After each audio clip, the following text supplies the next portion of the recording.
best-of de la semaine numéro 4.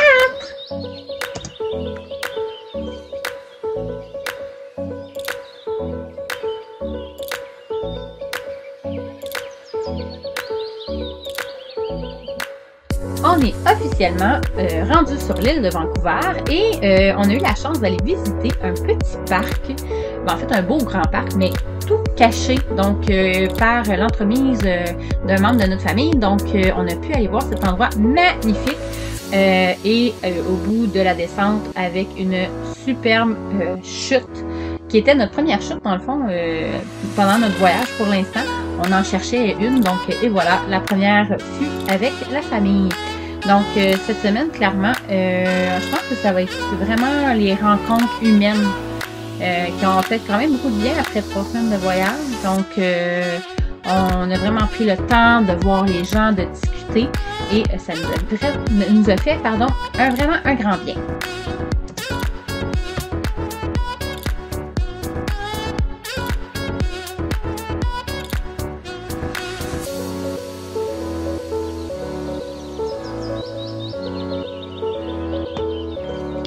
Donc, autre bel endroit qu'on a vraiment exploité pendant la semaine, c'est une petite baie à Chemainus. Ça a été vraiment un coup de cœur.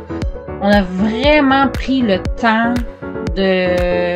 d'en profiter, de savourer, de dévorer le décor carrément. C'était vraiment très zen et on a fait des découvertes, animalières de toutes sortes. On a devenu qu'on trouvait un coquillage qu'on pouvait vraiment faire comme ouvrir et fermer. Clairement, comme vous avez vu, ça épuisait les enfants entièrement. On a découvert des petits crabes aussi sous les roches quand la marée baissait. Et on a vu aussi le potentiel de la grosseur des crabes. Vous pouvez voir précédemment les yeux à Gabriel quand il a trouvé une des grosses coquilles. Mais ça nous a permis de vraiment se déposer, de prendre du temps, de respirer. Et de simplement contempler le décor. Donc, les enfants étaient bien heureux de jouer enfin à la plage, même si à la base, la plage était un petit peu plus chaude. Donc, je pense que ça, c'est une des choses qu'on apprécie le plus, c'est d'apprendre aux enfants de profiter de chaque petit instant. Et mon homme est allé à la chasse au squelette de phoque. Donc, qui était dans le fond et à marée basse, on a été capable on exclut clairement la personne qui parle. Donc, Alexandre a été capable de le remorquer jusqu'au bord en fait, sur la plage, bref. Et on a pu montrer aux enfants vraiment ce que c'est, comment c'est fait. Et on était agréablement surpris aussi de constater la flexibilité de la cage thoracique et de la couleur de la chair aussi le lendemain matin. On en a profité pour déjeuner sur la plage aussi, pour profiter de la marée basse. Et on a encore vécu des moments incroyables. Ça, c'est sur plusieurs jours, là. Je pense qu'on est allé 3 fois sur cette plage-là, au moins pour vraiment contempler. Et on a eu la belle surprise avec des beaux phoques qui sont venus nous voir de super près. Donc, ça a été vraiment plusieurs. Là. Donc, on en comptait 6-7 dans ce petit troupeau-là. Donc, je sais pas si on dit troupeau, mais bref. Ça a été vraiment génial. Les enfants les ont vus vraiment de très, très près. Il y en a même un qui nous regardait très curieusement. Assez qu'on a eu un petit peu peur qu'ils s'en viennent vers nous pour nous observer d'un peu plus près. Bref, ce fut une belle découverte. Ça, c'est mon charmant goéland qui, si vous l'observez bien, gobe une étoile de mer. Donc, on a appris que les goélands mangeaient des étoiles de mer. Ça a été vraiment... on fait vraiment beaucoup de petites découvertes banales, je dirais, hein, qui font partie quand même du quotidien, mais on vire ça en émerveillement majeur pour les enfants et c'est beau de les voir apprendre sur leur belle planète, en fait, et sur leur Canada, dans le fond, et la nature qui nous entoure. Les garçons étaient très heureux de jouer avec les camions aussi dans l'océan. C'était vraiment génial. Très beau moment à Chemainus.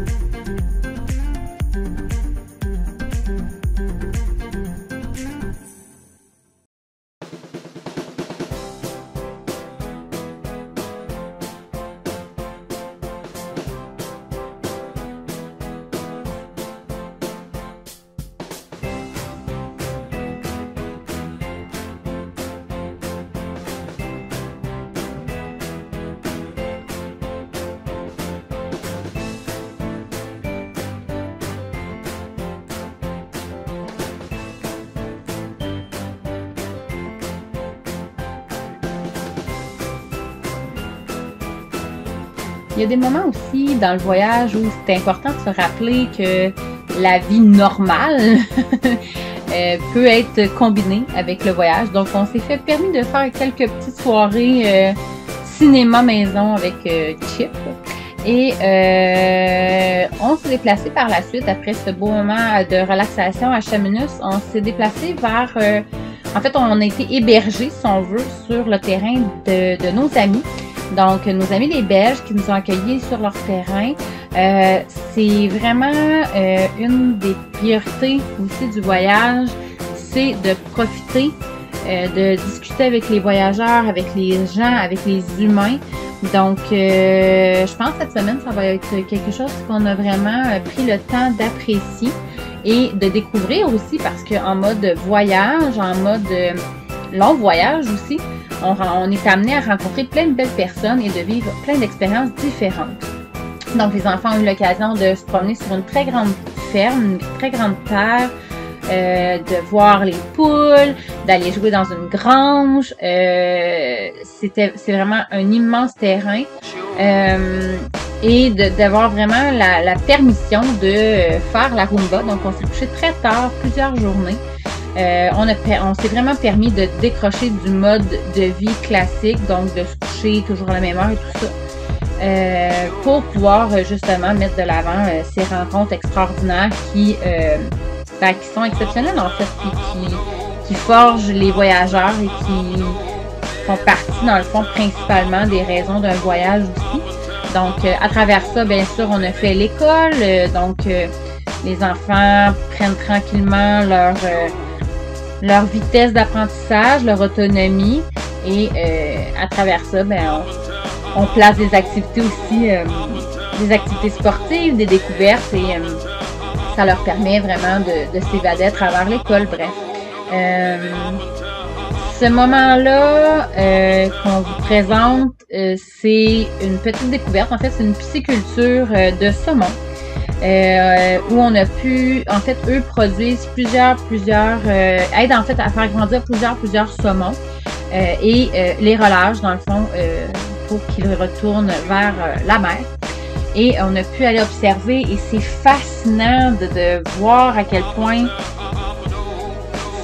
c'est dur de trouver les mots justes, de trouver les mots exacts, mais de voir là un étang avec des dizaines de saumons sautés,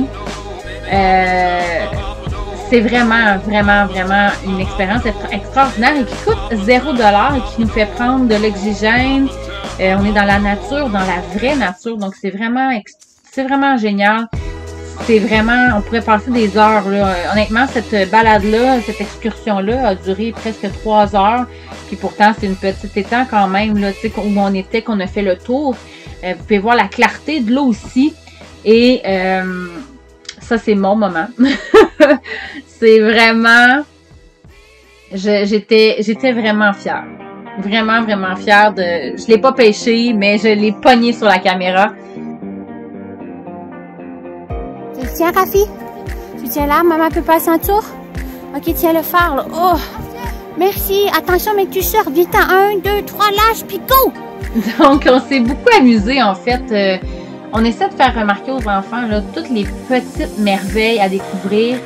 Et donc, dans ces petites merveilles-là, à l'entrée du sentier, avait une petite chute et il y avait 2 saumons qui avaient remonté.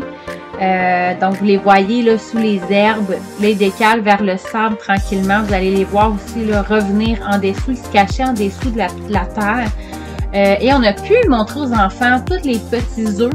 On a rencontré quelqu'un sur le sentier qui nous expliquait qu'ils venaient pondre leurs œufs à ce niveau-là. Donc, il y avait des dizaines et des dizaines de petits cocos de bébés saumons.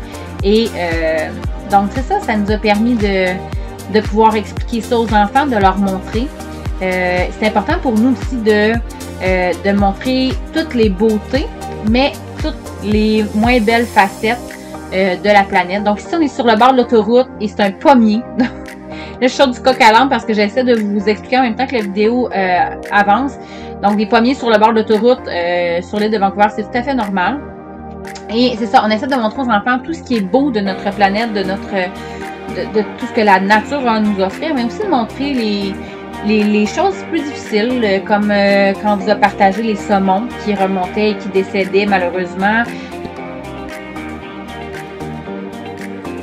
Donc, c'est ce qui complète notre 4e semaine déjà. Gênez-vous pas de partager, de liker, de commenter, de nous envoyer des beaux messages. Ça nous encourage, ça nous aide. Puis, on veut vraiment se faire connaître des gens pour partager plein de beaux bonheurs, plein de belles découvertes. Donc, partagez à vos amis, partagez à vos familles en ce temps des fêtes. Je pense que ça peut faire du bien à bien des gens. Merci à ceux qui nous écrivent, à ceux qui nous envoient plein de belles suggestions et tout ça. On apprécie vraiment. Et merci à nos amis, en fait, un merci spécial à nos amis pour cette semaine.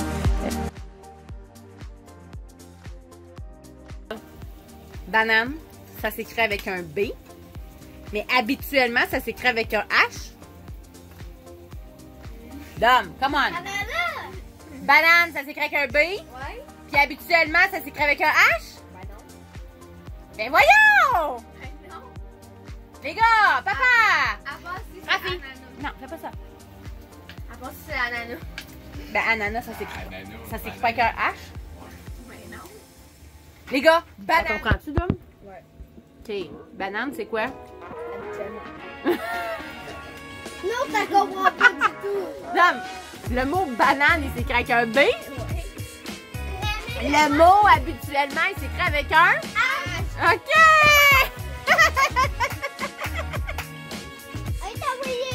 Non, je fais juste une vidéo pour montrer que quand c'est le jour de lavage, c'est violent. C'est comme l'enfer, là. Il y a comme un petit peu d'école de commencer. Le lavage qui est vraiment trop dur. Puis papa qui fait la vaisselle en même temps que maman essaie de faire les chambres. Fait que là, regardez. Non fait, on est fait. Non fait, c'est ce que ça donne. Ah, puis regardez ça, on le montre pas souvent par exemple. La douche montée. Sunshine! Il y a du soleil!